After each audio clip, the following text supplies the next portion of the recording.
بالله من شرور أنفسنا ومن سيئات أعمالنا من يهده الله فلا مضل له ومن يضلل فلا هادي له وأشهد أن لا إله إلا الله وحده لا شريك له وأشهد أن محمدا عبده ورسوله. أما بعد فإن خير الحديث كتاب الله وخير الهدي هدي محمد صلى الله عليه وسلم وشر الأمور محدثاتها وكل محدثة بدعة وكل بدعة ضلالة وكل ضلالة في النار. فأعوذ بالله من الشيطان الرجيم. بسم الله الرحمن الرحيم. يا أيها الذين آمنوا اتقوا الله حق تقاته ولا تموتن إلا وأنتم مسلمون. يا أيها الناس اتقوا ربكم الذي خلقكم من نفس واحدة وخلق منها زوجها وبث منهما رجالا كثيرا ونساء واتقوا الله الذي تساءلون به والأرحام إن الله كان عليكم رقيبا. يا أيها الذين آمنوا اتقوا الله وقولوا قولا سديدا يصلح لكم أعمالكم ويغفر لكم ذنوبكم ومن يطع الله ورسوله فقد فاز فوزا عظيما. وقال في موضع آخر: شهر رمضان الذي أنزل فيه القرآن هدى للناس وبينات من الهدى والفرقان. محترم حاضرین جمعہ، پردہ نشین خواتین، خطبہ مسنونہ کے بعد میں نے آپ کے روبرو ایک مشہور و معروف آیت تلاوت کی جس میں اللہ تعالیٰ فرماتا ہے: شہر رمضان الذی انزل فیہ القرآن ھدی للناس، کہ رمضان ہی کا مہینہ ہے جس میں اللہ تعالیٰ نے قرآن کو نازل کیا اور اس کو ہدایت کا ذریعہ. وہ اللہ تعالیٰ اس آیت میں رمضان کی فضیلتیں، رمضان کی عظمتوں کو بیان کرنا چاہتا ہے. اسی طرح رمضان میں جو روزوں کی فرضیت ہوتی ہے اپنے بندوں پر، اللہ تعالیٰ نے اس فرضیت کو بیان کیا ہے. اسی طرح رمضان کا قرآن سے کس طرح تعلق ہے، اللہ تعالیٰ نے اس تعلق کو بیان کیا ہے. لہذا اسی مناسبت سے اس آیت کی روشنی میں نبی کریم صلی اللہ علیہ وسلم، صحابہ کرام رضوان اللہ علیہم اجمعین اور سلف صالحین رحمہم اللہ رمضان کو کس طرح گزارتے تھے، ان کے رمضان میں کیا اعمال ہوتے تھے اور رمضان میں کس طرح عمل کرتے تھے، انشاءاللہ ان باتوں پر میں روشنی ڈالنے کی کوشش کروں گا. سب سے پہلی بات کہ نبی کریم صلی اللہ علیہ وسلم کے زمانے میں روزوں کا یہ معمول تھا کہ نبی کریم صلی اللہ علیہ وسلم کے زمانے میں 2 اذانیں ہوتی تھی. سب سے پہلی اذان سحری کے وقت ہوتی تھی جو کہ بلال رضی اللہ عنہ دیا کرتے تھے، اور اس کے بعد دوسری اذان ہوتی تھی، یعنی جو سحری کے وقت ختم ہونے کی اذان ہوتی تھی وہ عبداللہ ابن مکتوم دیا کرتے تھے. گویا اللہ کے نبی بلال رضی اللہ عنہ کو جو اذان دینے کا حکم دیے تھے وہ یہ بتانے کے لیے، لوگوں کو جگانے کے لیے کہ سحری کا وقت ہو گیا ہے تو سحری کر لیں. اور جو عبداللہ ابن مکتوم جب اذان دیتے تھے تو اس کا یہ مطلب ہوتا کہ سحری کا وقت اب ختم ہو چکا ہے، لہذا اب سب لوگ اپنے کھانے سے رک جائیں اور نماز کی طرف نکلیں. اسی طرح جب رمضان کا مہینہ آتا، نبی کریم صلی اللہ علیہ وسلم صحابہ کو بشارت دیتے ہوئے کہتے ہیں: قد جاءکم شہر رمضان، کہ رمضان کا مہینہ آ گیا، شہر مبارک، یہ بڑا ہی بابرکت مہینہ ہے. تفتح فی ابواب الجنان، اس میں جنت کے دروازے کھول دیے جاتے ہیں. وغلقت فیہ ابواب الجحیم، جہنم کے دروازے بند کر دیے جاتے ہیں. وتغل فیہ مردۃ الشیاطین، سرکش شیطان اس میں قید کر دیے جاتے ہیں. تو نبی کریم صلی اللہ علیہ وسلم رمضان کی مبارکبادی دینے کے بعد اپنے رب کی جو نوازشیں ہوتی تھیں، رمضان کے مہینے میں جو اللہ کی نوازشیں ہیں، جنت کے دروازوں کا کھل جانا، جہنم کے دروازوں کا بند ہو جانا، اللہ کے نبی ان تمام چیزوں کو بیان کرتے. محترم سامعین، ہماری زبان میں مشہور ہے کہ رمضان آتا ہے، رمضان آ گیا. محترم سامعین، رمضان آتا ہے، رمضان آتا رہے گا، رمضان آئے گا بھی، چلے جائے گا بھی. رمضان اس حالت میں بھی آئے گا کہ ہم غفلت میں ہوں گے، رمضان اس حالت میں بھی آئے گا کہ ہم ہوش و حواس میں ہوں گے، ہم نشیط ہوں گے. رمضان اس حالت میں بھی آئے گا کہ ہم نیک اعمال کر رہے ہوں گے. رمضان کسی بھی حالت میں آ سکتا ہے. گویا رمضان ہر مسلمان پر آتا ہے لیکن ہر مسلمان کی کیفیت ایک نہیں ہوتی. ہر مسلمان کی کیفیت الگ الگ ہوتی ہے. کوئی انسان غفلت میں ہوتا ہے, کوئی انسان نیکیوں کی طرف لپک پڑتا ہے رمضان آتے ہی, کوئی انسان اپنے آپ کو گناہوں سے بچانے کی کوشش کرتا ہے. لہذا تمام لوگوں کی کیفیتیں الگ الگ ہوتی ہیں. جب رمضان آتا ہے تو آپ کی اور میری ذمہ داری ہوتی ہے کہ ہم رمضان کو غنیمت جانتے ہوئے ہم اپنے اعمال کو سدھاریں. ایک رمضان, صرف ایک رمضان کو پا کر ہم اپنی نجات کا ذریعہ بن سکتے ہیں. ہم ایک رمضان ہماری نجات کا ذریعہ بن سکتا ہے. ہم ایک رمضان کو پا کر جنت کے مستحق ہو سکتے ہیں. ہم ایک رمضان کو پا کر اپنے آپ کو جہنم سے آزاد کروا سکتے ہیں. محترم سامعین, رمضان کا مہینہ بڑا ہی غنیمت کا مہینہ ہے, یہ بڑا ہی مبارک مہینہ ہے. ہمیں اس میں زیادہ سے زیادہ نیکیوں کی طرف بڑھنے کی کوشش کرنی چاہیے. جیسا کہ اللہ کے نبی کے تعلق سے آتا ہے, کان النبی صلی اللہ علیہ وسلم اجود الناس, اللہ کے نبی لوگوں میں سب سے زیادہ خیر و برکات میں آگے رہنے والے تھے. وَكَانَ أَجْوَدَ مَا يَكُونُ فِي رَمَضَانَ, اور رمضان جب آتا اللہ کے نبی نیکیوں میں اور زیادہ آگے بڑھنے کی کوشش کرتے تھے. لہذا میری اور آپ کی ذمہ داری ہے کہ جب رمضان آتا ہے ہم اپنے آپ کو ہوش دلائیں کہ رمضان کا مہینہ آیا ہے. ہمیں رمضان میں اپنے اعمال کو درست کرنا چاہیے, ہم نیکیوں میں آگے بڑھنے کی ضرورت ہے.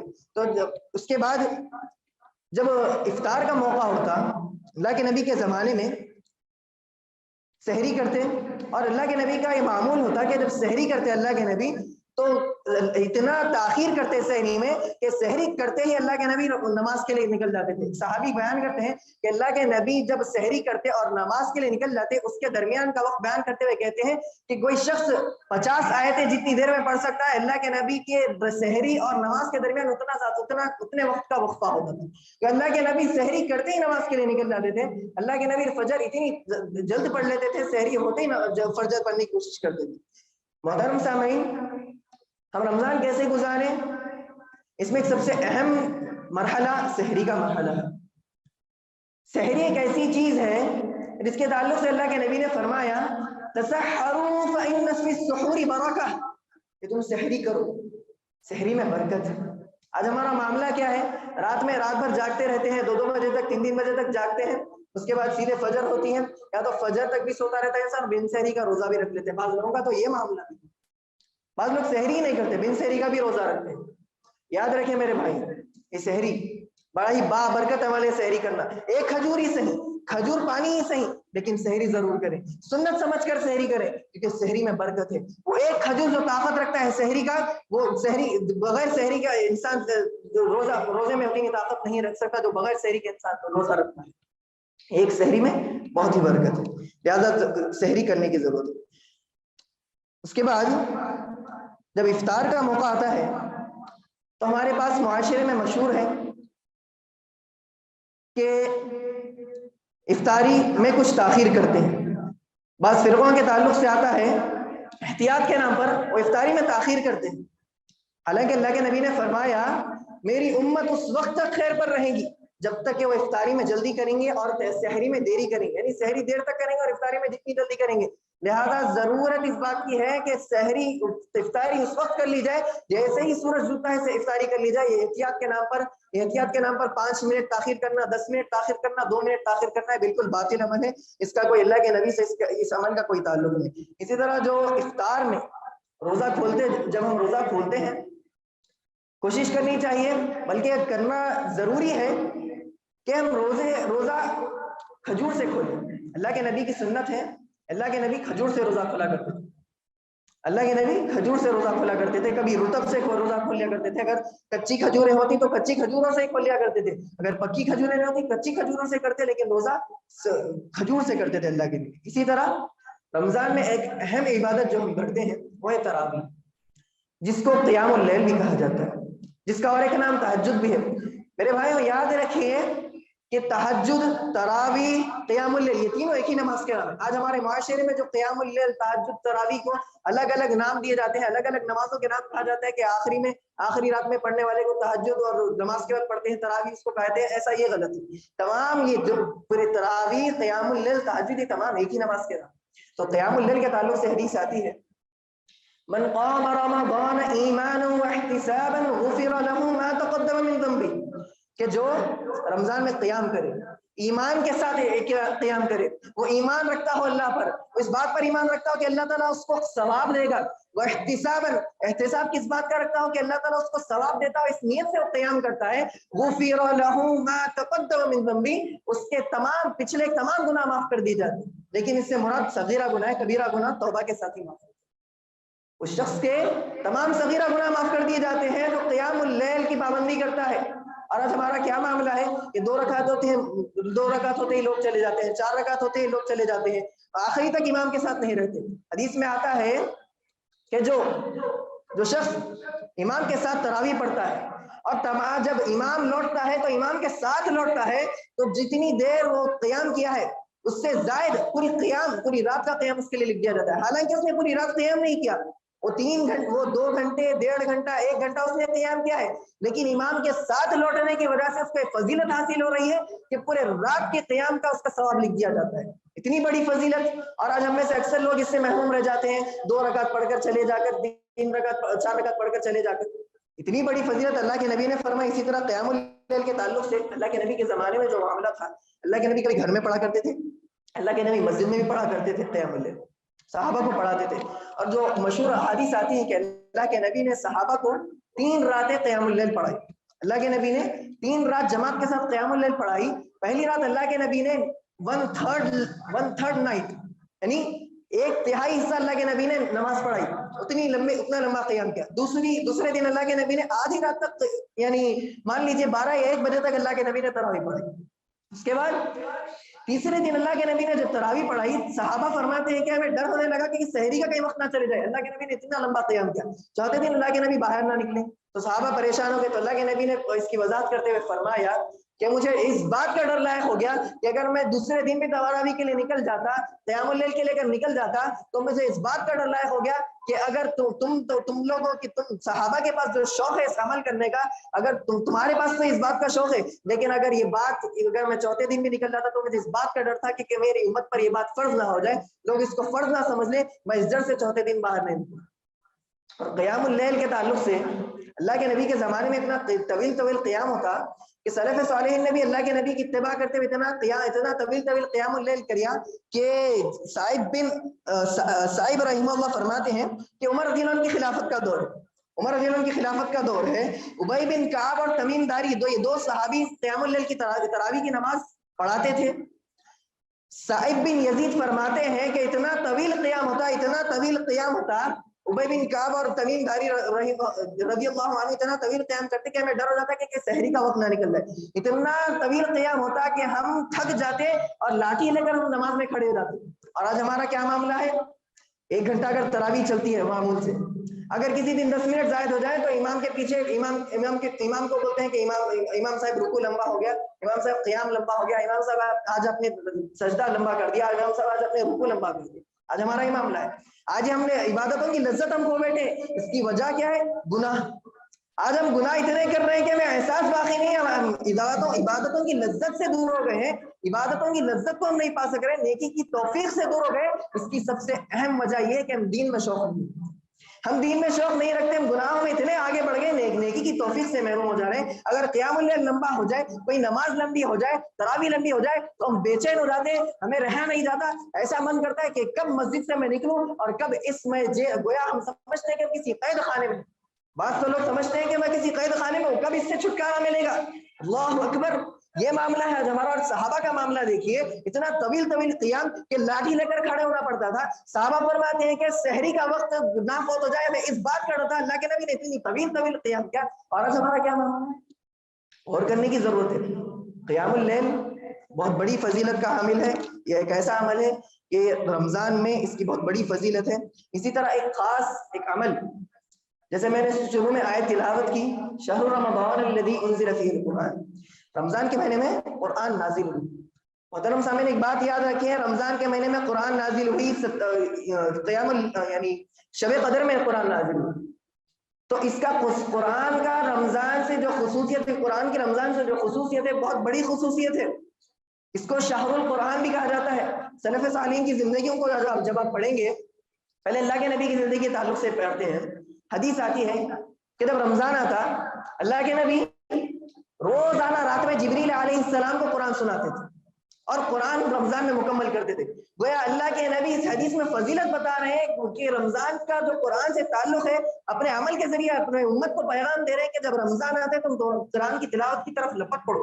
قرآن کا ایک خصوصی تعلق ہے رمضان سے. ہم عام دنوں میں تو غافل رہتے ہی ہیں قرآن سے, کم از کم رمضان آتا ہے تب تو کم از کم قرآن پڑھنے کی کوشش کریں. سلف صالحین کی زندگیوں کو پڑھیے, کیا حال تھا قرآن کا ان کے ساتھ. ارے امام مالک رحمہ اللہ حدیث رسول پڑھاتے ہیں ممبر رسول کے بازو بیٹھ کر, حدیث رسول بیان کرتے ہیں. لیکن جب رمضان کا مہینہ آتا حدیث کی مشغولیت کو چھوڑ کر قرآن کی طرف لپک پڑتے اور قرآن کی تلاوت کو لازم پکڑ لیتے اور کہتے کہ حدیث کی مجالسوں کے لیے پورے 11 مہینے باقی ہے, یہ شہر القرآن ہے, یہ رمضان کا مہینہ قرآن کا مہینہ ہے, اس میں قرآن کی تلاوت ہونی چاہیے. یہ معاملہ حدیث کی مشغولیت, حدیث بھی ایک علم ہے, حدیث بھی ایک دین کا علم ہے, وہ بھی ایک نیکی ہے. اس کے باوجود امام مالک رحمہ اللہ کے عمل کو دیکھیے کہ وہ حدیث کی مشغولیت کو چھوڑ کر قرآن کی طرف لپک پڑ رہے. اور آج ہمارا معاملہ ہے, عام دنوں میں تو ہم قرآن سے غافل رہتے ہی ہیں, رمضان بھی آ جاتا ہے, اس کے باوجود کسی کو یہ توفیق نہیں ہوتی کہ وہ ایک مکمل قرآن پڑھ لے, قرآن کا ایک مکمل دور کر لے, اس کو یہ توفیق نہیں ہوتی. تدبر تو دور کی بات, تدبر کرنا قرآن میں غور و فکر کرنا ہو تو دور کی بات, آج تلاوت سے آج لوگ غافل ہیں تو تدبر کیا ہے. سلف صالحین کی زندگی کو پڑھیں. اس کے علاوہ امام مالک کے علاوہ کئی ائمہ کے تعلق سے آتا ہے, صحابہ کرام کے تعلق سے آتا ہے کہ بعض صحابہ جب رمضان داخل ہو جاتا ہر 10 دن میں قرآن ختم کرتے, بعض صحابہ ہر 3 دن میں قرآن ختم کرتے, بعض صحابہ ہر ہفتہ قرآن ختم کرتے. امام بخاری کے تعلق سے آتا ہے ہر 2 دن میں قرآن ختم کرتے تھے رمضان. امام شافعی کے تعلق سے آتا ہے کہ ہر روزانہ قرآن ختم کرتے تھے. امام قتادہ کے تعلق سے آتا ہے جب رمضان آتا تو ہر 3 دن میں قرآن ختم کرتے, ہر 3 دن میں قرآن ختم کرتے تھے. گویا روزانہ 10 پارے کی تلاوت کرتے تھے. وہ روزانہ 10 پارے کی اگر آپ تلاوت کریں گے 3 دن میں قرآن مکمل ہو جائے گی. اور جب آخری عشر آ جاتا ہے, آخری عشر کی اتنی فضیلت ہوتی ہے چونکہ اس کو غنیمت جانتے ہوئے روزانہ قرآن ختم کرتے, اور اس طرح آخری عشرے میں تمام 10 دور مکمل کرتے ہوئے قرآن کی. ایک مثال ہے سلف صالحین کی. سفیان ثوری کے تعلق سے بھی آتا ہے کہ وہ ہر 3 دن میں ہر ہفتہ قرآن ختم کرتے تھے رمضان. لہذا رمضان میں قرآن کا خصوصی اہتمام ہونا چاہیے, جس سے آج ہم غفلت میں ہیں. آج ہم جو ذلیل ہو رہے ہیں, آج ہم مغلوب قوم ہیں, آج ہم مظلوم قوم اسی لیے ہے کہ ہم نے قرآن کو چھوڑ بیٹھا. آج ہم قرآن کے ساتھ جو ظلم کرتے ہیں کوئی قوم نہیں کرتی. آج ہم قرآن کو جس طرح چھوڑ دیے ہیں, یاد کرو اس زمانے کو کہ جب مسلمانوں نے قرآن کو تھاما تھا تو اوج سریا کی معنی نظر آتی. جب انہوں نے قرآن کو تھاما تھا تو عظیم سلطنتیں ان کے قدموں میں آ کر گر گئی تھی. جب انہوں نے قرآن کو تھانا تھا تو اللہ تعالیٰ نے ان کو کامیابی کامرانی سے نوازا تھا. اور آج ہم قرآن کو چھوڑ بیٹھے, یہی وجہ ہے کہ ہم آج ذلیل قوم ہو کر رہ گئے, آج ہم مغلوب قوم ہو کر رہ گئے, ہم پر سب غالب آ جا رہے. اب وہی قوم جو مسلمان اس زمانے میں اسی قرآن کی وجہ سے وہ عزت پائے کہ انہوں نے قرآن کو تھاما تھا, اور آج ہم اسی لیے ذلیل ہو رہے ہیں کہ اپنے قرآن کو چھوڑ دیں. ہم قرآن کی تلاوت بھی نہیں کرتے, ہم قرآن کو سمجھنے کی کوشش بھی نہیں کرتے. ضرورت اس بات کی ہے کہ قرآن کی طرف متوجہ ہونا چاہیے, ہم قرآن کی تلاوت کی طرف لپک پڑے اور قرآن کے تدبر کی طرف بھی لپک پڑے. اسی طرح محترم سامعین, اسی طرح یہ عام معمولات یعنی رمضان کے آنے کے بعد جو خصوصی اہتمام ہوتا ہے روزے کا اور اسی طرح قیام اللیل کا, اس کے علاوہ سنن و نوافل کا زیادہ سے زیادہ اہتمام. سنن و نوافل میں خصوصی طور پہ جو سنت مؤکدہ ہے, جن کو سنن الرواتب کہا جاتا ہے, وہ کون کون سی ہیں؟ سنت فجر سے پہلے 2 رکعت, جس کے تعلق سے آتا ہے رکعتا الفجر خیر من الدنیا وما فیہا, کہ فجر سے پہلے کی 2 رکعت اور دنیا میں تمام چیزیں جو ہیں, تمام چیزوں سے بہتر فجر سے پہلے کی 2 رکعت. وہ دنیا بھر کی اگر دولت کسی شخص کے پاس ہے اور کوئی شخص روزانہ فجر کی 2 رکعت کا اہتمام کرتا ہے, وہ شخص سے زیادہ بہتر, اس شخص کے پاس اس شخص سے زیادہ خیر ہے کہ جو 2 رکعت فجر سے پہلے 2 رکعت سنت کے اہتمام کرتا ہے. یہ 2 رکعت فجر سے پہلے 2 رکعت, ظہر سے پہلے 4 رکعت, ظہر کے بعد 2 رکعت, کتنے ہو گئے؟ 8, مغرب کے بعد 2 رکعت 10, عشاء کے بعد 2 رکعت, یہ 12 رکعت سنن الرواتب کہلاتے ہیں, سنت موقدہ کہلاتے ہیں. حدیث میں آتا ہے جو من صلی 12 رکعۃ من یوم ولیلۃ بنی لہ بیت فی الجنہ, کہ جو ان 12 رکعت کا اہتمام کرتا ہے اس کے لیے جنت میں ایک گھر بنایا جائے گا. ام حبیبہ رضی اللہ عنہا اس حدیث کی راوی ہے, بیان کرتی ہیں کہ جب سے میں نے حدیث اللہ کے نبی سے سنی اس کے بعد سے میں نے کبھی بھی ان 12 رکعت کو نہیں چھوڑا. لہٰذا ضرورت اس بات کی ہے کہ سنن اور رواتب کا بھی اہتمام کیا جائے۔ اس کے علاوہ ایک اہم پیغام جو میں دینا چاہوں گا، احکام الرمضان، یعنی رمضان میں ہم پر جو روزوں کی فرضیت ہے، ایک بات یاد رکھیں، ہم جو بھی عمل کرتے ہیں دین میں، جو بھی عمل کرنا ہے، چاہے وہ قول ہو یا عمل ہو، اس سے پہلے اس کا علم رکھنا ضروری ہے، اس سے پہلے اس کا علم رکھنا ضروری ہے۔ امام بخاری باب مانتے ہیں، باب العلم قبل القول والعمل، کوئی بھی عمل اور قول کرنے سے پہلے آپ کو اس کا علم ہونا چاہیے۔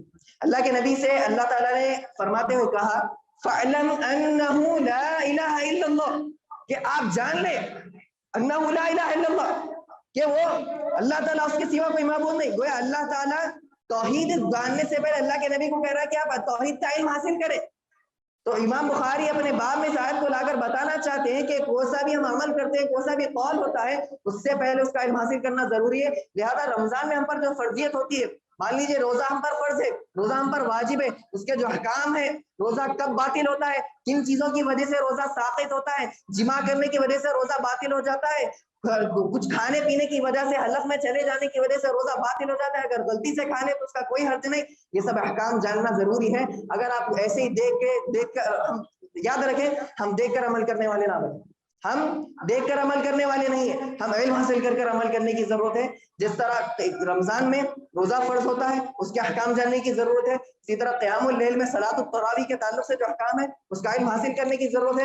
علماء کی طرف رجوع کریں، علماء کے بیانات یوٹیوب پر، سوشل میڈیا وغیرہ پر موجود ہیں، اس کو سنیں اور کوشش کریں اس تعلق سے کتابیں پڑھنے کی کوشش کریں، اس کا علم حاصل کریں، کیونکہ کوئی سا بھی عمل جو ہم کرتے ہیں اس کے پہلے اس کا علم رکھنا ضروری۔ اور آخری میں سب سے اہم پیغام میں دینا چاہوں گا کہ جیسے میں نے کہا کہ شہر القرآن، میرے بھائیو، شہر القرآن ہے، اس کو غنیمت جانو۔ یہ اگر ہم ایک موٹی بات سمجھے، یا تجارت پیشہ لوگ بھی ہیں، تجارت پیشہ جو لوگ ہوتے ہیں ان کا کچھ خاص موسم ہوتا ہے جس میں ان کی فراوانی ہوتی ہے، ان کی تجارت جو کرتے ہیں اس کا کچھ خاص موسم ہوتا ہے جس میں ان کو زیادہ کمائی ہوتی ہے۔ اسی طرح کسان کی مثال لے لیجئے کہ جب بارش کا موسم ہوتا ہے، بارش کا موسم آتا ہے تو کسان غفلت میں نہیں رہتا، بارش کا موسم جب آتا ہے کسان غفلت میں نہیں رہتا میرے بھائی۔ تو لہٰذا ہم بھی آخرت کی کھیتی کر رہے ہیں، ہمیں بھی نیکیوں کی ضرورت ہے۔ آخرت میں اگر ہمیں نجات پانا ہے تو ہمیں نیکیوں کی ضرورت ہے اور ہمیں گناہوں کے بچنے کی ضرورت ہے۔ ہم آخرت کی تیاری کر رہے ہیں، ہمیں اللہ تعالیٰ کو راضی کرنا ہے، تو جس طرح خاص مواسم آنے پر ایک تجارت کرنے والا ایک تاجر اپنی تجارت سے غفلت نہیں برتتا، خون پسینہ ایک اگر تجارت میں لگ جاتا ہے، اپنے ماں باپ کو چھوڑتا ہے، اپنے والدین کو چھوڑتا ہے، اپنے گھر بار کو چھوڑتا ہے اور تجارت میں دن رات لگاتا ہے، اور خاص موسم آنے پر تجارت میں زیادہ سے زیادہ کمانے کی کوشش کرتا ہے۔ اسی طرح ایک کسان جب فراوانی کا دور آتا ہے، جب کھیتی باڑی کا خاص دور آتا ہے تو وہ اپنی کھیتی باڑی سے غفلت میں نہیں رہتا۔ اسی طرح ہم بھی آخرت کی کھیتی باڑی کر رہے ہیں۔ رمضان جب آتا ہے، رمضان نیکیاں لوٹنے کا موسم ہے، یہ رمضان گناہوں سے بچنے کا موسم ہے۔ جب رمضان آتا ہے تو ایک سچا مومن جو ہوتا ہے وہ غفلت میں نہیں رہتا۔ جب رمضان آتا ہے تو ایک سچا مومن غفلت نہیں برت سکتا۔ میرے بھائیوں، غفلت نہ برتے۔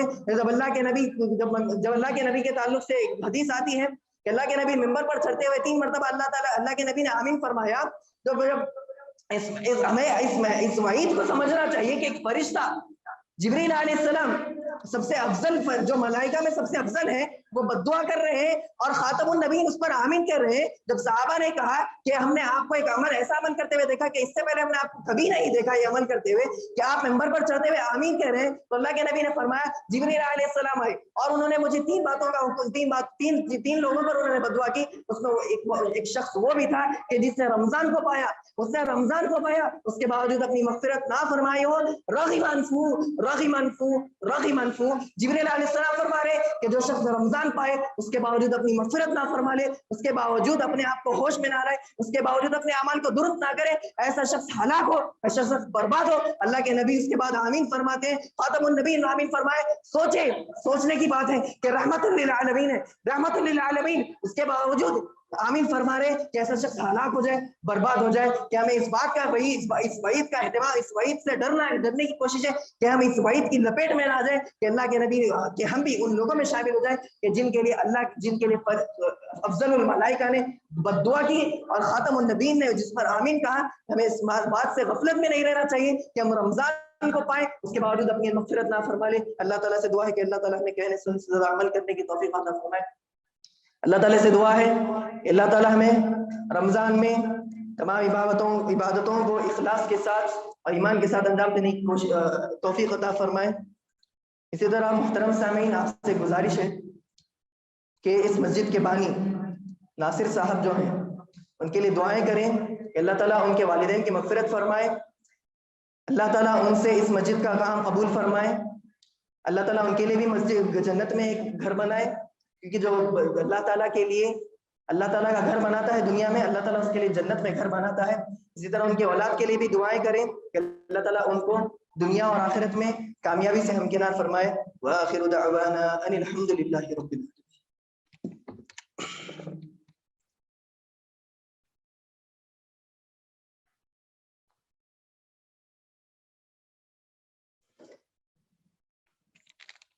الحمد لله وحده والصلاة والسلام على من لا نبي بعده، أما بعد فأعوذ بالله من الشيطان الرجيم، بسم الله الرحمن الرحيم، إن الله وملائكته يصلون على النبي يا أيها الذين آمنوا صلوا عليه وسلموا تسليما، اللهم صل على محمد وعلى آل محمد كما صليت على إبراهيم وعلى آل إبراهيم إنك حميد مجيد، اللهم بارك على محمد وعلى آل محمد كما باركت على إبراهيم وعلى آل إبراهيم إنك حميد مجيد، ربنا آتنا في الدنيا حسنة وفي الآخرة حسنة وقنا عذاب النار، ربنا لا تزغ قلوبنا بعد إذ هديتنا وهب لنا من لدنك رحمة إنك أنت الوهاب، ربنا اغفر لنا ذنوبنا وإسرافنا في أمرنا وثبت أقدامنا وانصرنا على القوم الكافرين، اللهم تقبل منا صيامنا وقيامنا، اللهم تقبل منا صيامنا وقيامنا، اللهم أعز الإسلام والمسلمين، اللهم اغفر للمؤمنين والمؤمنات والمسلمين والمسلمات الأحياء منهم والأموات، عباد الله رحمكم الله، إن الله يأمر بالعدل والإحسان وإيتاء ذي القربى وينهى عن الفحشاء والمنكر والبغي يعظكم لعلكم تذكرون، اذكروا الله يذكركم وادعوه يستجب لكم ولذكر الله أكبر۔